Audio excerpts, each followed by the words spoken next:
हमारे समाज में ऐसे ऐसे बाबा दिख रहे हैं जो हमारे भविष्य को बता रहे हैं। लोग प्रभावित होते हैं, उनके चक्कर में पड़ते हैं, बहुत दिनों तक श्रम करते हैं, धन भी बर्बाद करते हैं, बाद में खाक कुछ नहीं प्राप्त होता है। देखिए, यदि कोई आपके विषय में बता भी रहा है कि आपने ऐसा किया था, आपके साथ ये बीता, आपके साथ वो बीता, तो उनसे आपको प्रभावित होने की आवश्यकता नहीं है। क्यों? क्योंकि देखिए, हमारे तंत्र शास्त्र में ऐसी ऐसी सिद्धियां हैं जो आपके भूतकाल को बता सके कि आपके जीवन में या सामने वाले के जीवन में क्या बीता। तो ऐसी सिद्धियों का क्या करना जो हमारे भूतकाल को बताता है। भाई, भूतकाल को तो हम भी जानते हैं ना कि हमारा कब जन्म हुआ, कब हम स्कूल में गए, कब हम पढ़े, कब हम गिरे, कब हमें चोट लग गई, कब हमारा एक्सीडेंट हुआ, कब हमारा विवाह हुआ, ये सब तो हम भी जानते हैं। तो हम इतना प्रभावित क्यों हो रहे हैं? देखिए,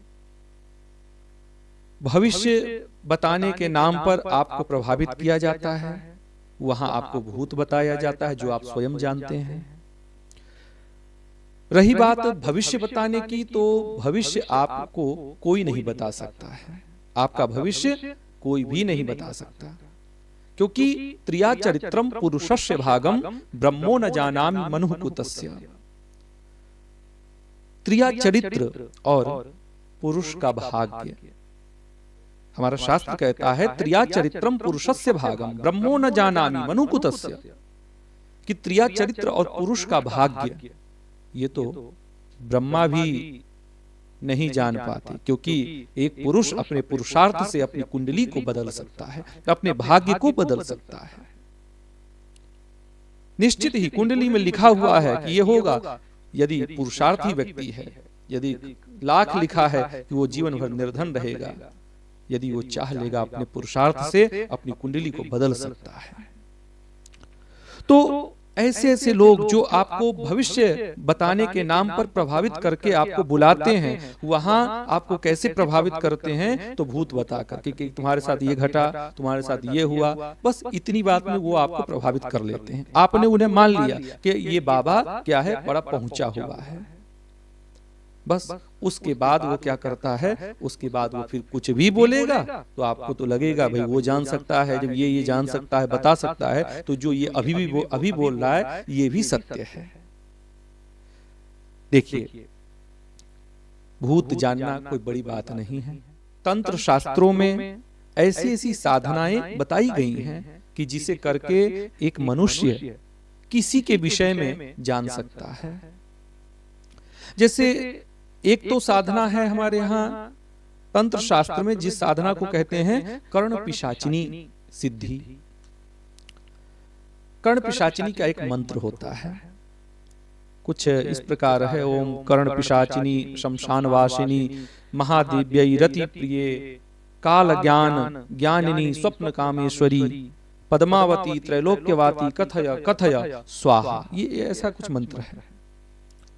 इस मंत्र को देखिए, शमशान भूमि में रह करके जपा जाता है, नित्य 5 माला किया जाता है, और उसके बाद शमशान भूमि में ही रात्रि में शयन भी किया जाता है। सरसों के तेल का दीपक इसमें जलाने का विधान है। 9 दिनों की यह साधना है, जिसमें प्रथम दिन से तृतीय दिन तक, अर्थात पहले से तीसरे दिन तक कुमारी पूजन का विधान है, और कुमारी को भोजन कराने का विधान है, खीर और रोटी का।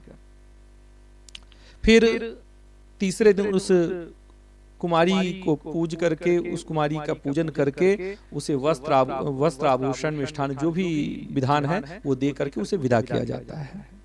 और 9वें दिन तक जप किया जाता है, और जप के बाद फिर रात्रि में हवन का विधान है। हवन मदिरा से किया जाता है, जिसे शराब कहते हैं, खंड से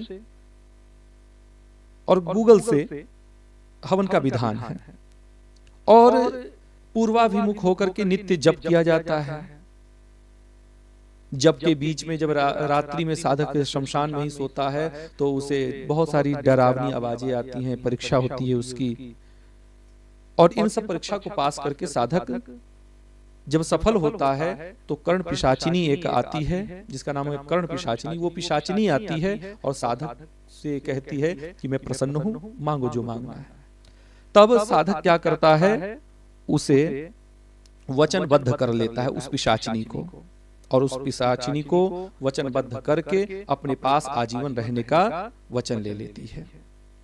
और वो भी फिर पिशाचिनी क्या होता है कि वो वचनबद्ध हो जाती है, वो विवश हो जाती है, वो फिर रहती है साधक के पास।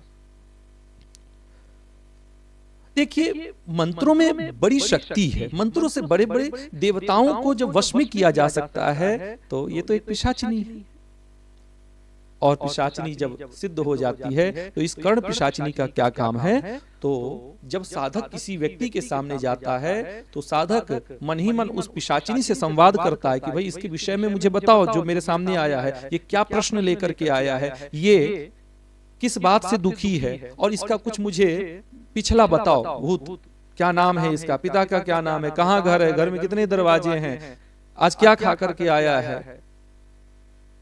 और वो पिशाचिनी, इतनी सामर्थ्यता उसमें होती है कि वो पिशाचिनी ये सब कुछ बता सके।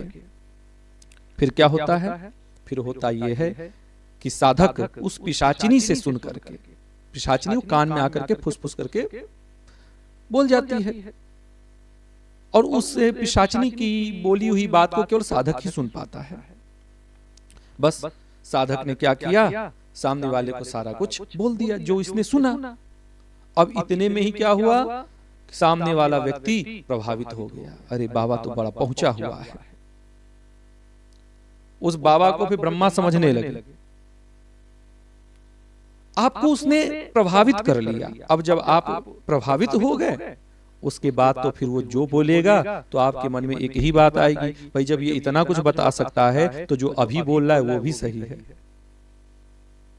और इसी बहाने वो बिना बोले आपके धन को निकलवाएगा, आपके श्रम को व्यर्थ करेगा, आपका समय बर्बाद करेगा।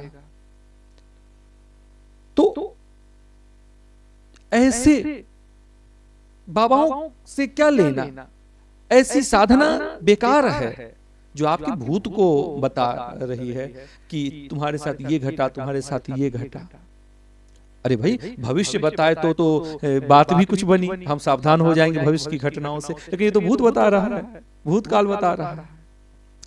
तो फिर क्या करते हैं ये साधक, आपके घर के कलह को जान करके, आपके घर में किसका मन मुटाव है, आपके शत्रु को जान करके फिर तमाम तरह की बातें ये बताते हैं, बोलते हैं, और आप विश्वास करते हैं।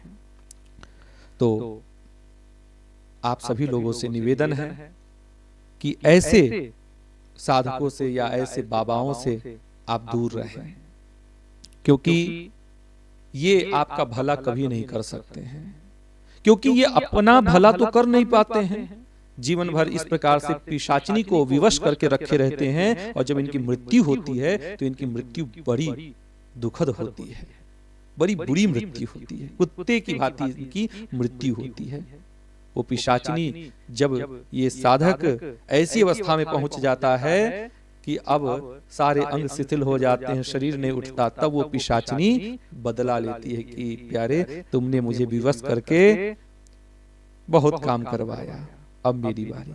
और वो पिशाचिनी साधक के मरने के बाद उसे अपना सेवक बना लेती है। तो ऐसे जो साधक होते हैं वो स्वयं भी अपने भविष्य को खराब करते हैं, अपने जीवन को खराब कर लेते हैं। इतना सुंदर मनुष्य शरीर प्राप्त होता है और वो अपने जीवन को खराब कर लेते हैं, साथ साथ में सीधे साधे भोले भाले लोगों को भी बर्बाद करके छोड़ देते हैं। क्या है ना कि हमारे यहाँ कुछ ऐसा होता है कि अगर कोई दुखी है तो उसे चाहे फिर कहीं से आशा की किरण दिखाई पड़े कि वहां से लाभ मिल जाएगा, बस वो वहां चल पड़ता है। दुखी व्यक्तियों को ही ये अपना शिकार बनाते हैं, धीरे धीरे ये समाज में अपना प्रभाव बिखेरते हैं। और आजकल तो सोशल मीडिया का जमाना है, तो क्या होता है कि शॉर्ट्स बनते हैं, शॉर्ट्स को वायरल किया जाता है और फिर धीरे धीरे लोग तमाशाई लोग वहां पर पहुंच जाते हैं। तो मैं आप सभी से निवेदन करना चाहूंगा कि आप ऐसे पाखंडियों के चक्कर में ना पड़े जो आपका कभी हित नहीं कर सकते हैं। आप सभी लोगों से मैं एक ही बात कहना चाहूंगा कि आप भगवान के नाम को जपिए, क्योंकि भगवान के नाम को जो जपते हैं ऐसी ऐसी सिद्धियां तो उनके दरवाजे पर लौटती हैं।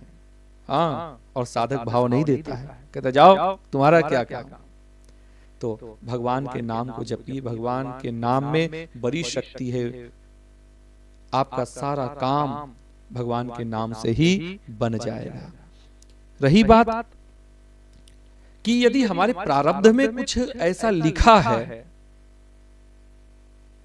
पूर्व जन्म का कोई हमारा संचित कर्म है, हमारा कोई प्रारब्ध है, तो देखिए वो तो फिर बीत करके ही रहेगा। मान लीजिए कि पूर्व जन्म में हमने कोई ऐसा पाप किया, अब वही पाप हमारा, वही पाप कर्म हमारा इस जन्म में कोई रोग के रूप में हमें प्राप्त हो जाए, तो ये जो नाम है, अब अच्छा मैंने बोला कि प्रारब्ध तो भोगना ही आपको पड़ेगा, तो इसका मतलब ये नहीं कि भगवान के नाम में शक्ति नहीं है, वो आपको बचा नहीं पाएगा। देखिए नाम बचा लेगा। कैसे बचाता है नाम?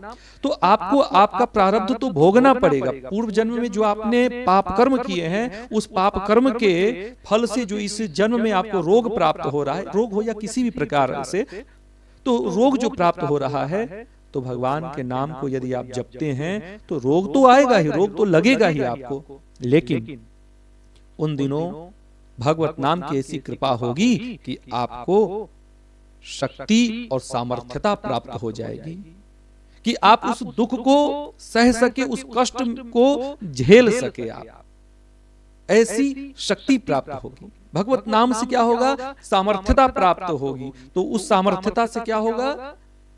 हो सकता है आपके पास धन की व्यवस्था हो जाए, आप अच्छे अस्पताल में इलाज करवा सकें। तो देखिए कर्म फल तो भोगना ही पड़ेगा, लेकिन भगवान के नाम से क्या होता है? शक्ति और सामर्थ्यता प्राप्त होती है, तो आप इससे उन दुखों को झेल पाएंगे। तो निवेदन करूंगा कि आप सभी लोग जो आज समाज में ऐसे ऐसे बाबा हैं, उन बाबाओं के चक्कर में बिल्कुल ना पड़े। तो आज यहीं पर मैं अपनी वाणी को विराम देता हूं। आशा करता हूं कि आप सभी इस बात को समझेंगे और इस बात को अपने जीवन में अपनाएंगे, क्योंकि इन पाखंडियों के कारण हमारा जो सनातन धर्म है वो बदनाम हो रहा है। याद रखिएगा, जब खरीदार नहीं होगा ना तो दुकान नहीं चलेगी। दुकान इसीलिए उनकी चल रही क्योंकि ग्राहक हैं। ग्राहक नहीं होंगे तो वो क्या खाकर कुछ कर पाएंगे? तो आप उनके ग्राहक मत बनिए। धन्यवाद। राधे।